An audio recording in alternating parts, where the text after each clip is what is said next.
ओर से जोहार, अभिनंदन। बहुत लंबे समय बाद भारत आदिवासी पार्टी की तरफ से प्रेस कॉन्फ्रेंस की जा रही है। हम हालांकि छोटे छोटे कार्यक्रमों में कहीं न कहीं बाइट या कहीं न कहीं बयानबाजी जरूर हो जाती थी, लेकिन लंबे समय के बाद यह माना जाए कि विधानसभा 2023 और लोकसभा चुनाव के बाद पहली बार मीडिया के सामने हम सामूहिक रूप से रूबरू हो रहे हैं। रूबरू होने का मुख्य वजह ये रहा कि जिस तरह से पूरे राजस्थान के अंदर विधानसभा चुनाव से पहले भाजपा ने माहौल बनाया था कि डबल इंजन की सरकार बनाएंगे और डबल इंजन की सरकार में सारे काम फटाफट होंगे, विकास तेजी से दौड़ेगा, एक गति पकड़ेगा, इस तरह से एक माहौल बनाया था। और जैसे विधानसभा चुनाव हुए, राजस्थान के अंदर भजनलाल जी की सरकार बनी और विशेषकर चर्चा में है पर्ची की सरकार। लेकिन सरकार जिस दिन से बनी है उस दिन से सरकार को या सरकार चलाने वालों को समझ में नहीं आ रहा है कि ये हम किस पद पे बैठ गए हैं, इस पद का निर्वहन कैसे करना है। ना तो मुख्यमंत्री जी को समझ में आ रहा है, ना ही उनके जो मिनिस्टर है, इन मिनिस्टरों को भी समझ में नहीं आ रहा है कि हम कौन हैं, हमें क्या करना चाहिए। वहीं से हम सीधा हमारे शेड्यूल एरिया पे आ जाते हैं और शेड्यूल एरिया में हमारे 2 मिनिस्टर बनाए हैं, टीएडी मिनिस्टर बनाए हैं और एक राजस्व मंत्री बनाए हैं। अच्छी बात है कि आदिवासी इलाके से 2 मंत्रियों को बनाया है। हमें भी आशा थी, भले हम विपक्ष में थे, लेकिन इस क्षेत्र को लेके कुछ अच्छा काम करेंगे। लेकिन आज ये 8-10 महीने होने आ गए और जिस तरह से उनका जो रवैया रहा है, उनके डिपार्टमेंट के मंत्री कम नज़र आते हैं। ये एज ए पार्टी के प्रवक्ता या पार्टी के कार्यकर्ता के रूप में ज़्यादा काम कर रहे हैं।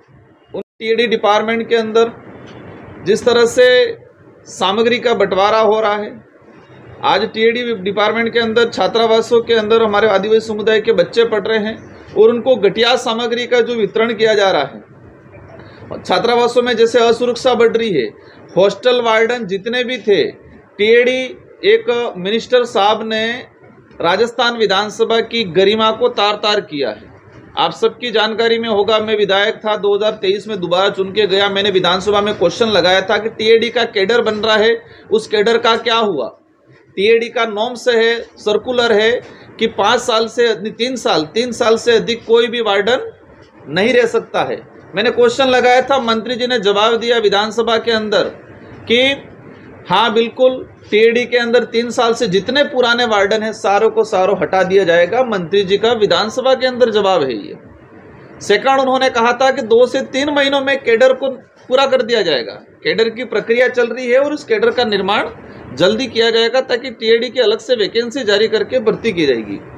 एक राजस्थान की विधानसभा, एक सबसे सर्वोच्च, हमारा राज्य का सर्वोच्च सदन के अंदर एक मिनिस्टर एक संवैधानिक पद पे संवैधानिक सभा में ये झूठ बोले हैं कि 3 साल से ऊपर जितने वार्डन थे उनको हटा दिया जाएगा, लेकिन अभी तक कुछ नहीं है। सारों को एक नोटिस दिया गया, फिर दुकान लगाई गई डूंगरपुर जिले में किसी मंत्री, पूर्व मंत्री के घर पे, और दुकान लगाई, वहाँ सारे वार्डनों की लाइन लगी और लाइन लगने के बाद लिफाफे पहुंचे और सारा मामला ठंडे बस्ते में चल रहा है। और जो वार्डन, कई वार्डन ऐसे हैं जहाँ डिपार्टमेंट का आदेश ही नहीं है और उस हॉस्टल में जाके वार्डनगिरी कर रहे हैं। मतलब कोई आदेश नहीं है, बिना आदेश के ऐसे वार्डन बन के बैठे हुए हैं आज। मतलब एक ठेके पे डिपार्टमेंट और छात्रावास को ठेके पे देने का काम वर्तमान टीएडी मंत्री जी ने कहा है। केंद्र सरकार ने जल जीवन मिशन योजना शुरू की। उन्होंने टारगेट रखा कि 2022 तक घर घर नल पहुंचाएंगे। जल जीवन मिशन शुरू किया और 2022 तक घर घर मिशन पहुंचाएंगे। हम भी समझते हैं कि कोई भी टारगेट होता है, जरूरी नहीं है कि उस समय में 2 साल 3 साल लेट भी होते हैं।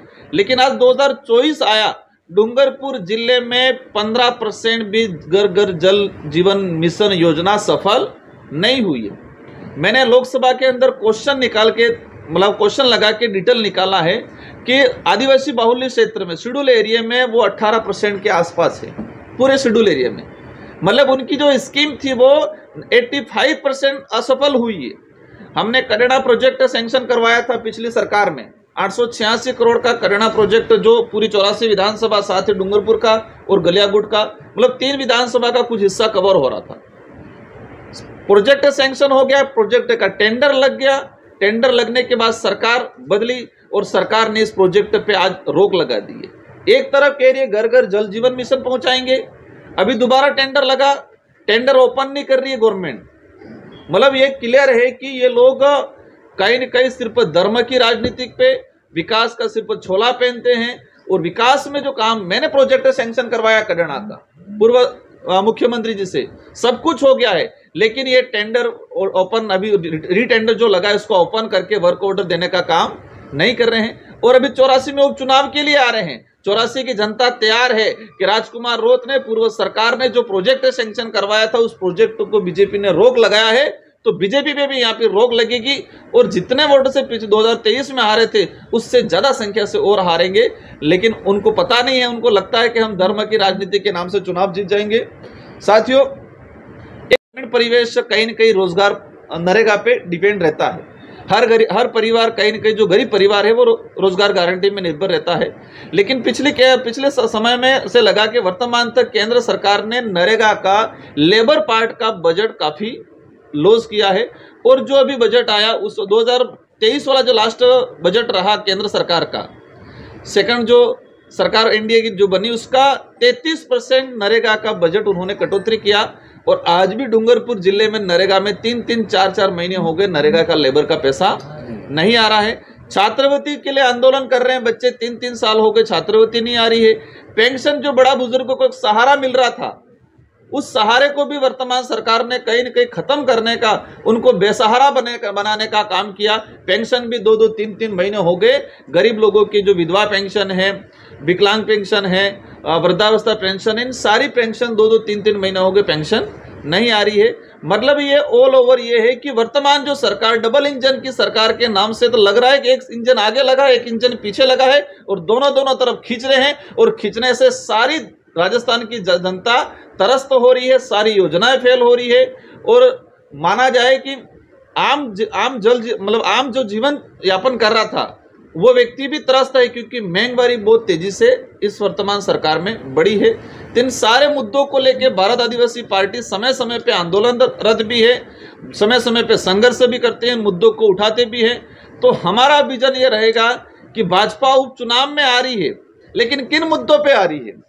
और उपचुनाव की बात स्टार्ट करते हैं तो भाजपा ने पहले ही हार मान ली है सभी सीटों पे। भाजपा ने पहले ही हार मान ली है, क्योंकि नॉर्म से रहता है कि जो विधायक चुना जाता है और विधायक पद पे रहते हुए सांसद चुनाव लड़ता है, तो उसको 1 साल का बजट रिलीज कर दिया जाता है। राजस्थान के अंदर 5 जगह ऐसे एमएलए हैं जो एमएलए रहते हुए सांसद बने, 1 जगह आरएलपी का, 3 जगह कांग्रेस का और 1 में बीएपी से। तो 5 जगह वर्तमान सरकार ने एमएलए कोटे पे बैन लगा दिया है। आज तक के इतिहास में ये देखा गया है कि पहले भी एमएलए रहते हुए सांसद बने हैं, लेकिन उनका बजट रिलीज कर दिया जाता था। 1 साल का बजट जो संबंधित एमएलए होता है उसको दिया जाता था, लेकिन वर्तमान सरकार ने इस पे रोक लगा दिया। इससे सिद्ध हो गया कि वो पहले ही हार मान चुके, 5 सीटों पे पहले ही हार मान चुके हैं और अवश्य से जुड़े हुए इशू को खत्म करने का काम कर रही है। आप एनसीईआरटी की 12वीं क्लास की सामाजिक विज्ञान की किताब थी, उस सामाजिक विज्ञान की किताब में बिरसा मुंडा की जीवनी लिखी थी और बिरसा मुंडा के उद्देश्य लिखे थे। तो उस एनसीईआरटी में लगभग बता रहे हैं 25-30 सालों से चला आ रहा था कि बिरसा मुंडा की जीवनी लिखी थी और बिरसा मुंडा ने कहा था कि आदिवासी समुदाय की पूजा पद्धति अलग है, न वो हिंदू है, हिंदू से मेल खाती है, न ईसाई से मेल खाती है। उस पाठ्यक्रम में था, एनसीईआरटी की किताब में। यहाँ मन्नालाल जी छड़ रहे हैं यहाँ राजस्थान के पाठ्यक्रम को छेड़ने के लिए। अब एनसीईआरटी की बात कर लें, हम एनसीईआरटी की बात कर लेते। तो एनसीईआरटी में ये था, लेकिन अभी वर्तमान सरकार ने 2024 का जो पाठ्यक्रम आया, उस पाठ्यक्रम में एनसीईआरटी के इस पार्ट को हटा दिया। उस पार्ट को क्या लिखा कि बिरसा मुंडा की जीवनी लिख दी। बिरसा मुंडा चाहते थे कि आदिवासी समुदाय ईसाई धर्म से दूर रहे। पहले में क्या था, 2023 तक जो चला रहा था उसमें यह था कि आदिवासी समुदाय न हिंदू है न ईसाई है, ये बिरसा मुंडा के उपदेश थे।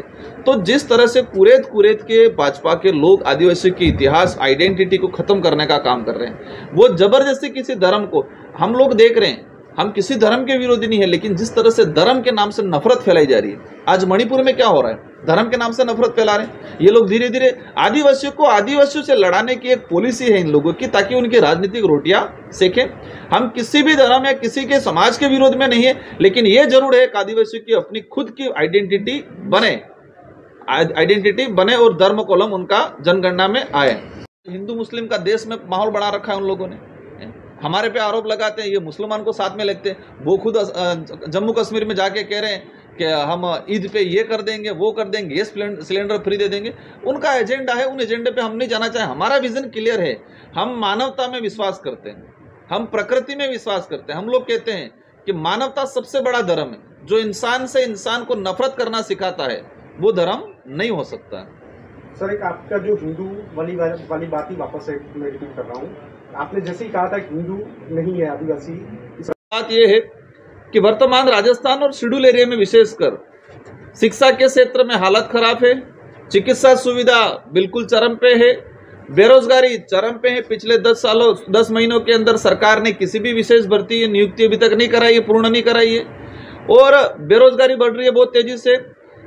सड़क सुविधा को लेके हर प्रकार की जो सुख सुविधा है उस पर किसी प्रकार का काम नहीं हो रहा है। लेकिन उन लोगों की एक चाल है कि इन सारे मूलभूत मुद्दों से भटकाना है तो वो सीधा धर्म पे और इतिहास पे आ जाते हैं। हमें जहाँ तक लगता है कि टीएडी मिनिस्टर और साथ ही हमारे उदयपुर के सांसद माननीय मन्नालाल जी, इन दोनों को आदिवासियों का इतिहास और आदिवासियों के हक अधिकार खत्म करने के लिए बनाया है, ऐसा महसूस हो रहा है।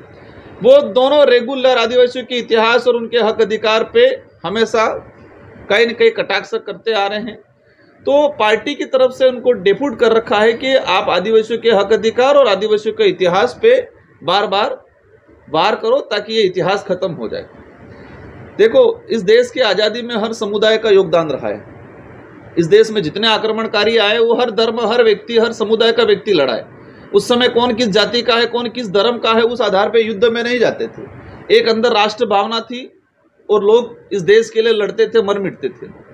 लेकिन जिस तरह से मानगढ़ का इतिहास, आदिवासियों का इतिहास, उसमें स्पष्ट लिख रखा है। गोविंद गुरु महाराज को जब गुजरात कोर्ट में अंग्रेजों ने पेश किया तो उस कोर्ट का जजमेंट है, उस जजमेंट में स्पष्ट लिख रहा कि बिलराज कायम करने के लिए ये आंदोलन छेड़ा जा रहा था भक्ति के माध्यम से। तो मन्नालाल जी का न तो इस डूंगरपुर बांसवाड़ा से लेना देना है, न ही उस भक्ति से लेना देना है, और न ही यहाँ का इतिहास जान रहे हैं। लेकिन किसी के इशारे पे ये लोग कहीं न कहीं धीरे धीरे हमारा इतिहास को खत्म करने का काम कर रहे हैं, उनके पार्टी आलाकमान को खुश करने के लिए। राणा पूजा भील की जयंती कल हुई, पूरे देश में धूमधाम से मनाई, आदिवासी समुदाय ने भी मनाया, अन्य ने भी मनाया।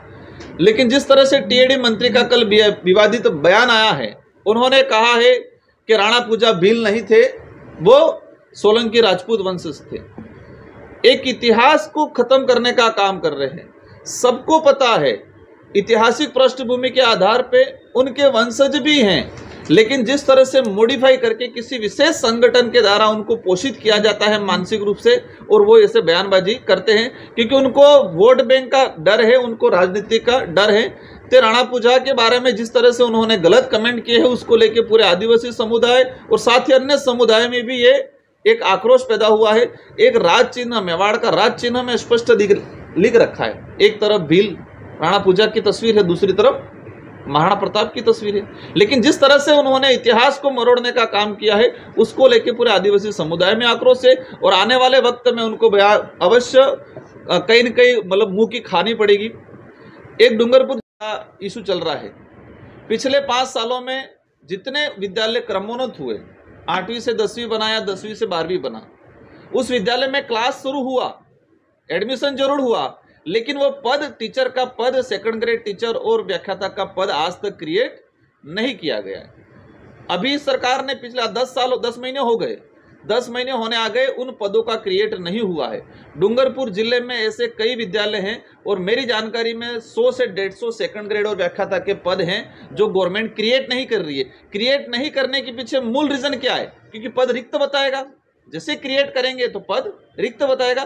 तो गवर्नमेंट नहीं चाहती है कि हमारी पोल खुले, इसलिए जो मतलब क्रमोन्नत जो विद्यालय थे, उन विद्यालयों में पद क्रिएट करने का वर्तमान गवर्नमेंट में कोई काम नहीं किया। चुनावों में अगर आना है तो वास्तविक आपकी गलतियां जो है उसको स्वीकार किया है, स्वीकार करें, और जिस तरह से डिपार्टमेंट में डूंगरपुर जिले बांसवाड़ा जिलों में जो भ्रष्टाचार हो रहा है उसको रोके और गलती स्वीकार करके आए तो जनता कहीं न कहीं थोड़ा बहुत स्वीकार करेगी, बाकी बहुत बुरी तरह से ये लोग हारने वाले हैं। कि वो जब आचार संहिता लगेगी इसके बाद ही इसकी घोषणा की जाएगी। गठबंधन में रहेगी 100% लगभग अभी तक की जो सिचुएशन है, हालांकि हमारी कोर कमेटी और राष्ट्रीय कार्यकारिणी तय करेगी, लेकिन संभवत है कि वो मतलब हम लोग स्वतंत्र ही चुनाव लड़ेंगे दोनों जगह। हाँ सर, आपका बयान हमेशा आता रहता है कि आदिवासी हिंदू नहीं है, बिल्कुल, उसको लेकर क्या कहेंगे? चलो ये अच्छी बात आपने छेड़ना जरूरी है, सच्चाई जानना जरूरी है। आज ऐतिहासिक पृष्ठभूमि से अगर देखा जाए तो आदिवासी समुदाय की पूजा पद्धति रीति रिवाज बिल्कुल अलग है। वो किसी भी धर्म में मेल नहीं खाती है, भले वो हिंदू हो, ईसाई हो, मुस्लिम हो, सिख हो, किसी धर्म में मेल नहीं खाती है। लेकिन आदिवासी समुदाय आस्था जरूर रखता आ रहा है, आज भी रखता है। जैसे कि जैन समुदाय के अपने अलग धर्म कोड है, उनकी जनगणना होती है, जैनों की अलग होती है, लेकिन जैन समुदाय कहीं न कहीं हिंदू देवी देवताओं के मंदिरों में या जाता है। एक आस्था अलग चीज है। तो हम हमारी आइडेंटिटी जो वास्तविक ऐतिहासिक पृष्ठभूमि पे संवैधानिक दृष्टिकोण से देखा जाए तो आदिवासी हिंदू धर्म में नहीं आता है, न ईसाई आता है, न मुस्लिम। लेकिन देश लेवल पे हमने जो फेस किया कि आदिवासी समुदाय महाराष्ट्र के अंदर देखा जाए तो मुस्लिम बना हुआ है, कई जगह ईसाई बना हुआ है, कई जगह जैन भी बना हुआ है, कई जगह हिंदू भी बना हुआ है। तो उसकी वजह से आदिवासी समुदाय की जो आइडेंटिटी है वो खत्म हो रही है। तो हम लोग चाहते हैं कि सरकार आदिवासियों का अगर हित चाहती है तो सबसे पहले आदिवासियों की आइडेंटिटी का संरक्षण करने का काम करें। तो आदिवासियों का अलग से धर्म कॉलम जनगणना में जारी करे, ये लंबे समय से डिमांड चल रही है। लेकिन वर्तमान जो भाजपा की सरकार है उनको लगता है कि धर्म के नाम से सिर्फ आदिवासियों को बांध के राजनीतिक लाभ लेना है। हम किसी धर्म का विरोधी नहीं है। हम ये कह रहे हैं कि आदिवासी हिंदू या ईसाई नहीं है, इसका मतलब हम हिंदू या ईसाई के विरोधी नहीं है। लेकिन वास्तविकता ये है कि आदिवासी की अपनी आइडेंटिटी है। मैं उन्हीं मंत्री जी पे चला जाता हूँ, आपने याद दिला दिया, बाबूलाल जी। अगर हिंदू विवाह अधिनियम लागू होता तो बाबूलाल जी का फॉर्म पास नहीं होता, वो विधायक नहीं बन पाते। उनके नॉमिनेशन में उन्होंने लिखा है क्योंकि इनकी 2 पत्नियां हैं और हिंदू विवाह अधिनियम में 2 पत्नियां, जो हिंदू विवाह अधिनियम जिस पे लागू होता है वो 2 पत्नियां रिकॉर्डली नहीं रख सकता है। अगर रखता है तो उस पर कानूनी कार्रवाई होती है। प्रावधान है हिंदू विवाह अधिनियम का भी प्रावधान है। कैसे? आदिवासियों को छूट का प्रावधान भी दिया हुआ है, उसी एक्ट में है। नहीं, उसी एक्ट में इसमें उस एक्ट में स्पष्ट लग रखा है कि इसको आदिवासी समुदाय को सेपरेट रखा जाएगा।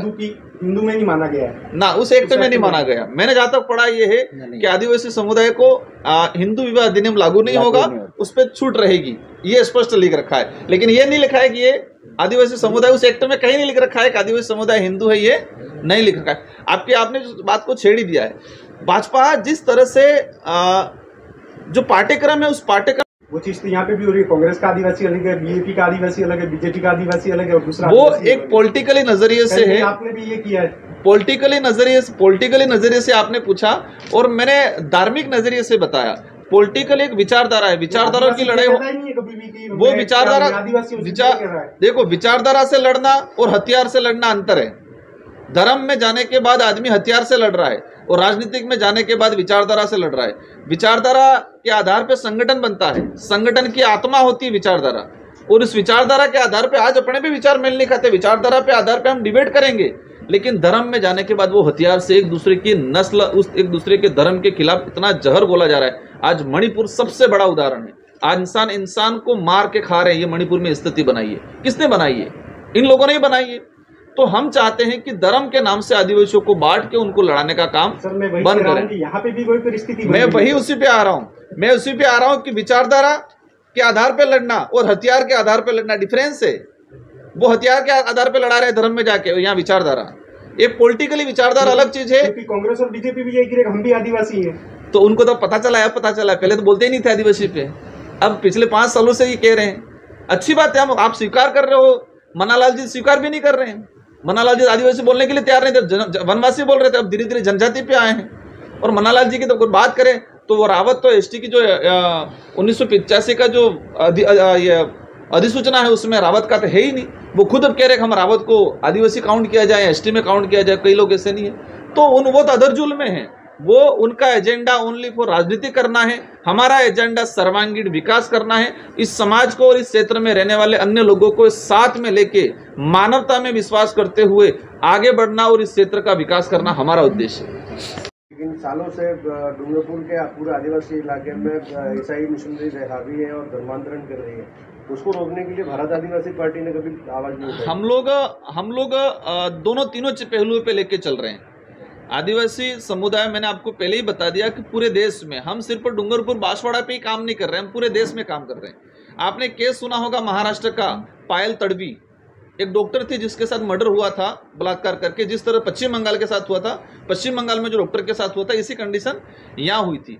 वो पावल तड़वी एक भील आदिवासी है, तड़वी भील से कन्वर्ट है, लेकिन वो मुस्लिम धर्म अपना रखा है इन लोगों ने। इसी तरह हमारे कुशलगढ़ में कई लोग हैं ईसाई धर्म अपना रखा है, कई जगह हिंदू धर्म अपना रखा है, असम के अंदर ट्राइबल्स ने जैन धर्म भी अपना रखा है, सिख धर्म भी अपना रखा है। तो आदिवासी अनेक धर्मों में बैठा हुआ, क्यों? क्योंकि आदिवासी की अपनी एक आइडेंटिटी के लिए गवर्नमेंट ने कोई पहल अभी तक नहीं की है। जनगणना की बात करें, जनगणना हम लोग समझते हैं अंग्रेजी शासन व्यवस्था में 1871 से जनगणना स्टार्ट हुई, 1871 से लगा के 1931 तक ट्राइबल की अलग से आइडेंटिटी के आधार पे धर्म कॉलम में जगह दी थी। लेकिन जैसे आज़ादी के बाद देखते हैं तो आदिवासियों को खुला छोड़ दिया, जिसकी वजह से आदिवासी अनेक धर्मों में बढ़ गया। हमारा एक ही विजन है कि आदिवासियों की आइडेंटिटी बचे रहे। आदिवासी सिर्फ हिंदू में के उसका ही विरोध नहीं, आदिवासी ईसाई में है उसका भी विरोध है, आदिवासी मुस्लिम में है। यही हम यही चाहते हैं कि सब घर वापसी करे और घर वापसी करे, अपनी आइडेंटिटी स्थापित करे, ये हमारा उद्देश्य है। राजकुमार रोप अपने पर लागू करे, क्योंकि उन्होंने शादी जब की थी तब हिंदू रिवाज से की है। इसके बाद में उनकी खुद की पत्नी मंगलसूत्र पहनती है, मांग में सिंदूर भरते, क्या घर पे लागू करेंगे? देखो, जो लोग इस तरह से कमेंट कर रहे हैं, आदिवासी समुदाय में रीति रिवाज है 7 फेरे लेते हैं, वो सीधे फेरे लेते हैं, और हिंदू रीति रिवाज में ये फेरे लेते हैं। आदिवासी समुदाय में पूजा पद्धति या जो फेरे होते हैं उस दौरान बुआ और मामा ये 2 करवाते हैं, और हिंदू रीति रिवाज में पंडित जी करवाते हैं। तो मेरा जो हुआ था, एक बार वापस जो ये कमेंट कर रहे हैं वो खोल के देख ले कि मैंने शादी किस रीति रिवाज से की थी। एक सर, आप ओबीसी को आरक्षण मिलना चाहिए, क्या ओबीसी को राजनीति में आरक्षण मिलना चाहिए? आपकी बात को मैं वापस दोहराना चाहूँगा। ओबीसी समुदाय डूंगरपुर बांसवाड़ा में भाजपा के साथ, कांग्रेस के साथ कंधा से कंधा मिला के जोरदार तरीके से भागदौड़ करता है। क्या दोनों पार्टियों ने ओबीसी को लेके प्रशासनिक सेवा में ओबीसी के लिए कोई बात की? मैं विधायक था, मैंने ओबीसी की बात उठाई, मैंने बात उठाई। अब आपने राजनीतिक की बात की, संवैधानिक प्रावधान क्या वो देख लेना चाहिए। संवैधानिक प्रावधान ट्राइब्स के लिए शेड्यूल 5 में ये है कि प्रशासनिक शासन में सरपंच से लगा के विधायक सांसद तक ये प्रावधान है कि ट्राइबल ही लड़ सकता है। वो शेड्यूल 5 संविधान के प्रावधान के अंदर है, तो संविधान से बढ़ के तो ना आप हो ना हम हैं। लेकिन जो नौकरियों की बात आती है, आज भाजपा कांग्रेस के साथ ओबीसी भाग रहा है जोरदार तरीके से, लेकिन क्या उन्होंने शेड्यूल एरिया में उसके नौकरी में बात की किसी ने?